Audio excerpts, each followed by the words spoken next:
എക്സാമിന് 8ാം ക്ലാസ്സിലെ English public എക്സാമിന് നിങ്ങൾക്ക് ഉറപ്പായിട്ടും ചോദിക്കാൻ ചാൻസ് ഉള്ള ഒരു ക്വസ്റ്റ്യൻ ആണ് നമ്മുടെ നൈറ്റിംഗേൽ ആൻഡ് റോസ് എന്നുള്ള ചാപ്റ്ററിലെ ബോയുടെ ഡയറി എൻട്രി. സോ ആ ഒരു ലവ് ഒക്കെ കൊണ്ട് റിജക്റ്റ് ആയതിനു ശേഷം കിട്ടിയതിനു ശേഷം നമ്മുടെ ബോയ് അന്നത്തെ ആ ഒരു ദിവസത്തിനെ പറ്റി എന്ത് ചെയ്യാണ്, അവന്റെ ഫീലിങ്സും സങ്കടവും ഒക്കെ എന്ത് ചെയ്യാനടാ ഒരു ഡയറി ആയിട്ട് എഴുതാണ്. വളരെ ഇമ്പോർട്ടന്റ് ആണ്.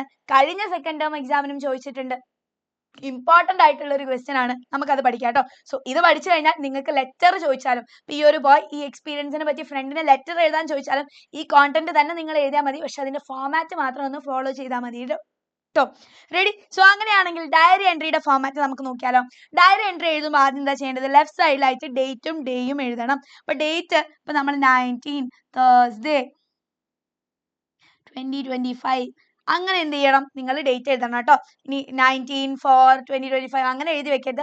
19 Thursday 2025 അല്ലെങ്കിൽ 19 Thursday December ഇങ്ങനെ നിങ്ങൾക്ക് എന്ത് ചെയ്യാം, ഡേറ്റും ഡേയും എഴുതാം. ആൻഡ് അതിനുശേഷം നമ്മൾ ഇൻട്രൊഡ്യൂസ് ചെയ്യണം അല്ലെ, എന്തിനെ പറ്റിയിട്ടാണ് ആ ഒരു ഡേ എങ്ങനെ ഉണ്ടായിരുന്നു എന്നുള്ളത്. General comment on how the day was, എങ്ങനെയായിരുന്നു ആ ഒരു ദിവസം ഉണ്ടായിരുന്നത്. ഇപ്പൊ ഹാപ്പി ഡേ ആണെങ്കിൽ നമുക്ക് പറയാം today was a great day, happy day. ഇനി സാഡ് ഡേ ആണെങ്കിലോ today was a sad day, അല്ലെങ്കിൽ today was an unforgettable day എന്നൊക്കെ പറയാം. അല്ലെങ്കിൽ today was an eventful day. Unforgettable day എന്നുള്ളത് നിങ്ങൾക്ക് ഹാപ്പി ആണെങ്കിലും അല്ലെങ്കിൽ സങ്കടമാണെങ്കിലും നിങ്ങൾക്ക് യൂസ് ചെയ്യാൻ പറ്റുന്നതാണ്. സോ ഇത്രയും കാര്യങ്ങൾ എന്ത് ചെയ്യാം, ഇൻട്രൊഡക്ഷനിൽ സ്റ്റാർട്ട് ചെയ്യാം. ഇനി ബോഡി പാരഗ്രാഫിൽ എന്തൊക്കെ ഇവന്റ്സ് ആണ് അന്ന് ഉണ്ടായിട്ടുള്ളത് ആ ഒരു ദിവസം, ആൻഡ് ആ നിങ്ങളുടെ മനസ്സിലൂടെ കടന്നു പോകുന്ന തോട്ട്സും ഇമോഷൻസും കാര്യങ്ങളൊക്കെ നിങ്ങൾക്ക് എന്ത് ചെയ്യാം, ബോഡി പാരഗ്രാഫിൽ ഇൻക്ലൂഡ് ചെയ്യാം. ആൻഡ് കൺക്ലൂഡ് ചെയ്യുന്ന സമയത്ത് conclude with comment about the day, ആ ഒരു ദിവസം എങ്ങനെയായിരുന്നു എന്നുള്ളതിനെ പറ്റിയിട്ട്. ആൻഡ് ഇനി ഉറങ്ങാൻ പോവാണ്, ഇനി നാളെ നല്ലൊരു ദിവസം ആയിരിക്കും എന്ന് പ്രതീക്ഷിക്കുന്നു, അങ്ങനെയൊക്കെ പറഞ്ഞുകൊണ്ട് നിങ്ങൾക്ക് എന്ത് ചെയ്യാം, ഡയറി എൻട്രി കൺക്ലൂഡ് ചെയ്യാം. സോ എങ്ങനെ പറയാം, I'm going to bed, I really hope tomorrow will be a better day എന്നൊക്കെ പറഞ്ഞിട്ട് എന്ത് ചെയ്യടാ എൻഡ് ചെയ്യാൻ വേണ്ടി പറ്റും കേട്ടോ. ഇനി ഫസ്റ്റ് പേഴ്സൺ ലാംഗ്വേജ് വേണം നമ്മൾ യൂസ് ചെയ്യാൻ വേണ്ടിയിട്ട്. എന്താ ഫസ്റ്റ് പേഴ്സൺ ലാംഗ്വേജ് എന്ന് പറഞ്ഞു കഴിഞ്ഞാൽ ഐ, മീ, മൈ എന്നൊക്കെ പറഞ്ഞിട്ട് നമ്മൾ ആ ഒരു ക്യാരക്ടർ ആയിട്ട് വേണം ഡയറി എൻട്രി എഴുതാൻ വേണ്ടിയിട്ട്. ഇത്രയും കാര്യങ്ങൾ ക്ലിയർ അല്ലേ, സെറ്റ് അല്ലേ, ഈസി ആണ്. ഇത്രയും ഫോമാറ്റ് ഫോളോ ചെയ്ത് കഴിഞ്ഞാൽ എൻ്റെ മക്കൾക്ക് ഡയറി എൻട്രി ഈസി ആയിട്ട് എഴുതാൻ പറ്റും കേട്ടോ. സോ അങ്ങനെയാണെങ്കിൽ നമ്മുടെ ബോയുടെ ഡയറി എൻട്രി നമുക്ക് നോക്കാം.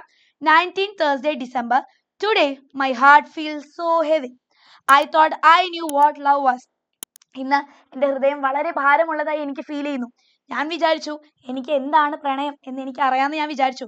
But now I only feel pain and disappointment. പക്ഷെ എനിക്ക് ഇപ്പൊ ഫീൽ ചെയ്യുന്നത് എന്താ, ആ പെയിനും ഡിസപ്പോയിൻമെന്റുമാണ്, നിരാശയുമാണ്.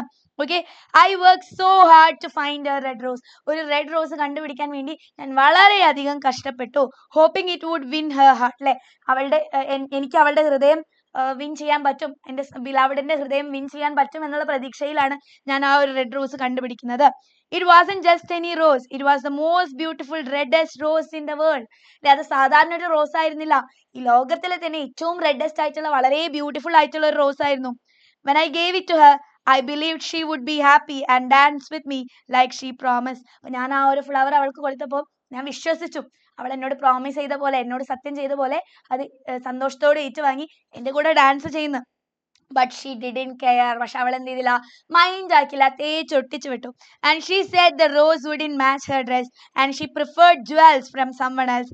I felt so foolish and hurt. അല്ലേ, പക്ഷേ she said rose wouldn't match her dress, roses എന്ത് ചെയ്യില്ല, അവളുടെ ഡ്രസ്സിന്റെ കൂടെ മാച്ച് ആവില്ല. പിന്നെ ചാമ്പലൈൻ്റെ നെഫ്യൂ എന്ത് ചെയ്തിട്ടുണ്ട്, അവൾക്ക് നല്ല ഒറിജിനൽ ജുവൽസ് ഒക്കെ കൊണ്ടു കൊടുത്തിട്ടുണ്ട്, അതാണ് അവൾ പ്രിഫർ ചെയ്യുന്നതെന്നാണ് എന്ത് ചെയ്തിട്ടുള്ളത്, നമ്മുടെ ഗേൾ പറഞ്ഞിട്ടുള്ളത്. I fell so foolish and hurt. എനിക്ക് ഭയങ്കര വിഡ്ഢി ആയതുപോലെ തോന്നി, എനിക്ക് ഭയങ്കര ഹേർട്ടായി. And is love really this unfair? പ്രണയം എന്ന് പറയുന്നത് ഇത്രയും അൺഫെയർ ആണോ, അന്യായമാണോ? I thought it was pure and beautiful but now it seems like nothing more than a cruel trick. അപ്പൊ ഞാൻ വിചാരിച്ചത് പ്രേമം എന്ന് പറയുന്നത് അല്ലെങ്കിൽ പ്രണയം എന്ന് പറയുന്നത് എന്താണ്, വളരെ ബ്യൂട്ടിഫുള്ളും വളരെ പ്യുവർ ആയിട്ടുള്ളതുമാണ് എന്നാണ്. But it seems like nothing more than cruel trick. പക്ഷെ ഇപ്പൊ അത് കാണാൻ എന്താണ്, ക്രൂവൽ ട്രിക്ക് പോലെ, ക്രൂരമായിട്ടുള്ള ഒരു തന്ത്രം പോലെയാണ് എനിക്ക് തോന്നുന്നത്. I don't think I will trust it again. ഞാൻ ഇനി ഒരിക്കലും എന്ത് ചെയ്യില്ല, ആ ഒരു പ്രണയത്തെ ഞാൻ വിശ്വസിക്കില്ല, എനിക്ക് വേണ്ട, പെണ്ണ് വേണ്ട എന്നാണ് നമ്മുടെ ബോയ് പറയുന്നത്. For now I just want to forget everything, maybe tomorrow will feel better. So ഈ ഒരു സമയം എനിക്ക് എന്താണ്, I want to forget everything, ഞാൻ എല്ലാം മറക്കാൻ പോവാണ്. And maybe tomorrow will feel better, നാളെ ഒരു നല്ല ദിവസമായിരിക്കുന്ന ഞാൻ പ്രതീക്ഷിക്കുന്നു. ഇത്രയും പറഞ്ഞുകൊണ്ട് എൻ്റെ മക്കൾക്ക് എന്ത് ചെയ്യാം, ഈ ഒരു ഡയറി എൻട്രി എൻഡ് ചെയ്യാൻ പറ്റും കേട്ടോ.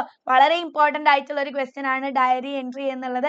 ഉറപ്പായിട്ടും നിങ്ങൾക്ക് എക്സാമിന് പ്രതീക്ഷിക്കാം. ആൻഡ് ഇതിൻ്റെ നോട്ട്സ് ഒക്കെ കിട്ടണമെങ്കിൽ താഴെ വാട്സപ്പ് കമ്മ്യൂണിറ്റി ഉണ്ട്. വാട്സപ്പ് കമ്മ്യൂണിറ്റിയിൽ നിങ്ങൾ ഇപ്പം തന്നെ ജോയിൻ ചെയ്യുക. ഇതിൻ്റെ എല്ലാം നമ്മുടെ എല്ലാ വീഡിയോസിൻ്റെയും നോട്ട്സ് ഒക്കെ നിങ്ങൾക്ക് കിട്ടുന്നതാണ്. ആൻഡ് അതുപോലെ തന്നെ നമ്മുടെ വീഡിയോ ഇഷ്ടമായിട്ടുണ്ടെങ്കിൽ ലൈക്ക് ചെയ്യുക, മാക്സിമം നിങ്ങളുടെ ഫ്രണ്ട്സിൻ്റെ അടുത്തേക്കൊക്കെ ഷെയർ ചെയ്യുക. All the best for your exam. By.